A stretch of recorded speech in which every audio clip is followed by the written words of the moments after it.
Teške tragedije obično ujedine porodice, zajednice, društvo. Verujem da smo se zaista iskreno ujedinili u bolu, u saosećanju, u podršci porodicama zbog ove neviđene tragedije kada su ugašeni mladi životi, životi dece i mladih ljudi. Nažalost, u određivanju uzroka, traženja odgovornosti, predlaganju mera da se umanje posledice, da se preduzmu preventivne mere, smo podeljeni i suočeni sa neprihvatljivim pokušajima politizacije tragedije koje su se desile od strane nekih političkih aktera, pojedinaca i medija. I to nije dobro, jer umanjuje kapacitet našeg društva da se suočimo sa ovim izazovima i da unapredimo strategiju za prevenciju i sprečavanje najtežih krivičnih dela od strane maloletnika. Postavlja se pitanje da li je država zatajila u ove dve tragedije. Odgovor na to pitanje može se dobiti analizom koja se nalazi u izveštaju koji razmatramo, a on se svodi na to da li je bilo preventivnih mera u minulom periodu i šta je preduzeto odmah, tokom, odnosno nakon tragedije. Iz izveštaja koji neću detaljno citirati, vidi se da postoji strateška procena javne bezbednosti, da se preduzimaju proaktivne mere, da su bezbednost dece, učenika i škola jedan od prioriteta u radu policije, da su intenzivirane mere od novembra 2022. godine, uveden program školski policajac, da je MUP u saradnji sa drugim ministarstvima i organizacijama civilnog društva sprovodio preventivne projekte, programe, akcije, recimo osnovne bezbednosti dece, aktivnosti matura. Zatim je uvedena nacionalna platforma za prevenciju nasilja koja uključuje decu Čuvam te i mnoge druge aktivnosti. Iz toga možemo videti da je MUP preduzimao sve ono što je mogao da uradi da bi se sprečilo da se desi nešto ovako. I to je dalo određene rezultate. Iz podataka koje nam je MUP dostavio u ovom izveštaju vidi se da je broj krivičnih dela maloletnika manji za 10,9% ili za 153 krivična dela. U oblasti maloletničkog kriminala evidentirano je 1247 krivičnih dela izvršenih od strane 1008 maloletnih učinilaca. Dakle, što se tiče preventivnog delovanja, država nije zatajila. Ali to ne znači da delovanje državi, da strategija koju se ne treba da bude dopunjavana. Ona mora stalno da se dograđuje. I to je valjda naš posao ovde kao narodnih poslanika da predložimo neke aktivnosti.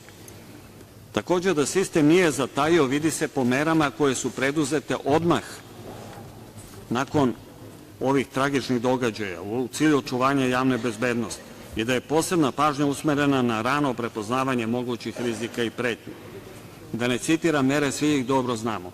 Dakle, kada se pogleda šta je država radila, da država nije odmah reagovala nakon ovih tragedija, da nije donela i počela realizaciju odgovarajućih mera, moglo bi da se kaže da je sistem zatajio. Međutim, država je pokazala da je u ovako užasnim, drastičnim kriznim situacijama ima potreban kapacitet da preduzme mere, da se podigne nivo bezbednosti radi maksimalnog smanjivanja rizika od akata teškog nasilja. Sad bih hteo da dam nekoliko sugestija koje bi, gospođo Brnabić, možda mogle da budu korisne u daljem radu da bi se sprečilo da nam se ovako ponovo nešto desi. Jer ugašeni su mladi životi, ljudi koji su tek zakoračili jednom nogom u život i to neviđenu tugu stvara kod svih nas. I mislim da tu apsolutno nismo podeljeni, da smo potpuno iskreni kada govorimo koliko nam svima teško pada kada se ugasi toliko veliki broj života te dečice i tih mladih ljudi. Predaja ilegalnog oružja je odličan potez Vlade, urađena je dobra kampanja od strane Vlade, ali taj proces mora biti kontinuiran kao sastavni deo procesa razoružavanja. Drugi deo ovog procesa, gospodine ministre Gašiću, je razbijanje ilegalnog tržišta oružja. Verujem da MUP to kontinuirano radi, ali to mora da se pojača, jer je to sprečavanje mogućnosti da se nabavi ilegalno oružje.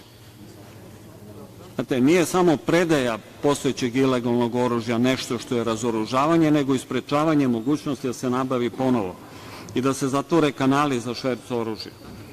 Kriminalne grupe, dileri droge, sve češće koriste maloletna lica da za njih obavljaju kriminalne poslove, da diluju drogu.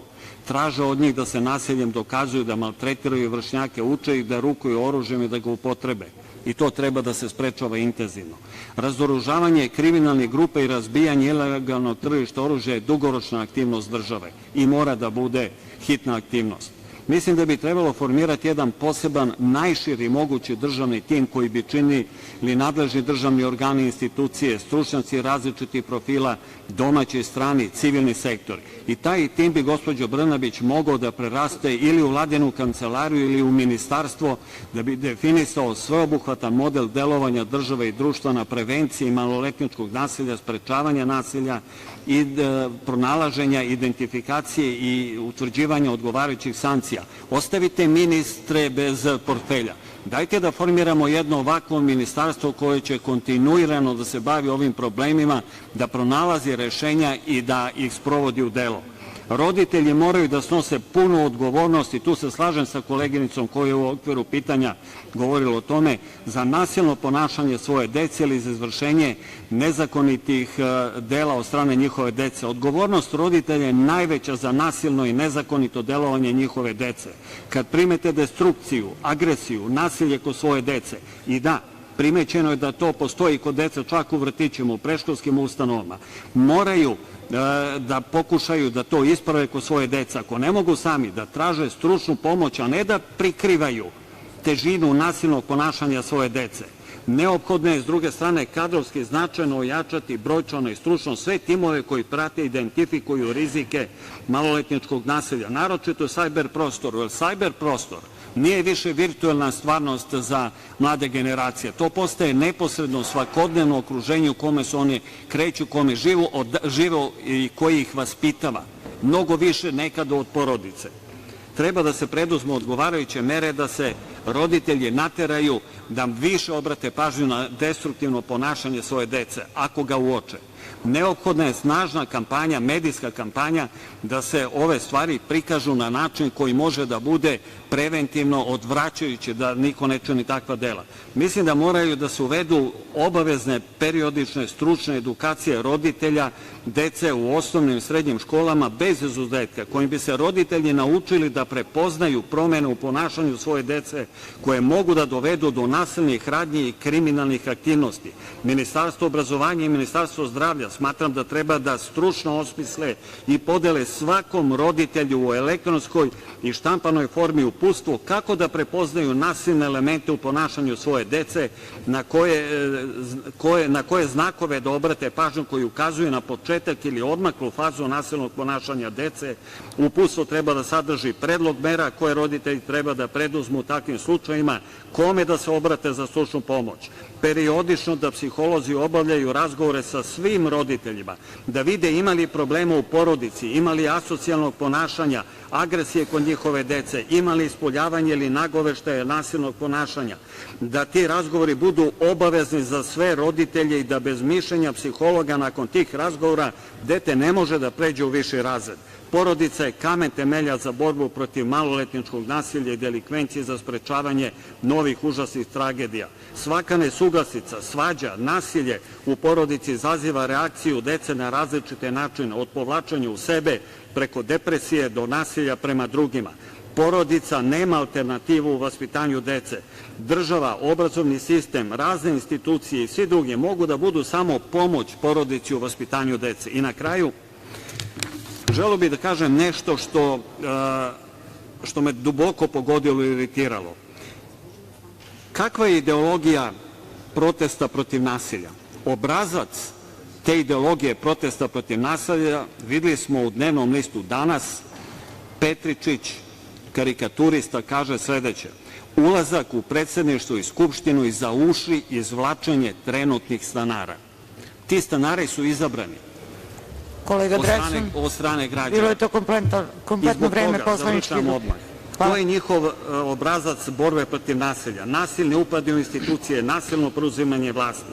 Zato će ona Srbija koja nije nasilna, koja ima viziju, koja hoće da radi i gradi, a ne da bije, veše i ruši, pobediti 26. maja i pobedit će za sve građane, pobedit će za mir, stabilnost i bolji život. Hvala.